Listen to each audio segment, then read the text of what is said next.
ಎಲ್ರಿಗೂ ನಮಸ್ಕಾರ. ನಾನು ನಿಮ್ಮ ಸರ್ಜ. ಹೌದು, ನಾನು ಮಾರ್ಟಿನ್ ಪ್ರಮೋಷನಲ್ಲಿದ್ದೇನೆ.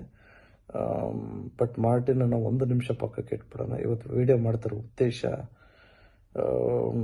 2024 ಆಗಸ್ಟ್ 14 ಇಂಡಿಯನ್ ಸ್ಟ್ಯಾಟಿಸ್ಟಿಕ್ಸ್ ಪ್ರಕಾರ ಪ್ರತಿ 16 ನಿಮಿಷಕ್ಕೂ ಒಂದು ಹೆಣ್ಮಗುನ ರೇಪ್ ನಡೀತಾ ಇದೆ. ಎತ್ರ ನಾರ್ಯಸ್ತು ಪೂಜ್ಯಂತೆ ರಮಂತೆ ತತ್ರ ದೇವತಃ ಅಂತ ಹೇಳ್ತಾರೆ. ಎಲ್ಲಿ ಹೆಣ್ಮಕ್ಳು ಮರ್ಯಾದೆ ಗೌರವ ಇರಲ್ವೋ ಅಲ್ಲಿ ಆ ಭಗವಂತನೇ ಇರಲ್ವಂತೆ. ನಮ್ಮದು ರಾಮ ಜನ್ಮಭೂಮಿ ಅಂತ ಕರಿತೀವಿ. ಕೆಲವು ಬಾಸ್ಟರ್ಡ್ಸ್ ಮಾಡ್ತಾ ಇರೋ ಕೃತ್ಯದಿಂದ ನಿಜವಾಗ್ಲೂ ನಮ್ಮ ಭಾರತಕ್ಕೇ ಕೆಟ್ಟ ಹೆಸರು. ಹೆಣ್ಮಕ್ಳಿಗೆ ಮಾತ್ರ ಹೀಗಿರಿ ಆಗಿರಿ, ಹಿಂಗೆ ಬಟ್ಟೆ ಹಾಕೊಬೇಕು, ಇದನ್ನೇ ಮಾಡಬೇಕು ಅದನ್ನೇ ಮಾಡಬೇಕು ಅಂತ ಹೇಳೋದಕ್ಕಿಂತ ಒಬ್ಬ ಹುಡುಗನ್ನ ರೇಸ್ ಮಾಡಬೇಕು ಅಂದರೆ ಗಂಡು ಮಕ್ಳಿಗೂ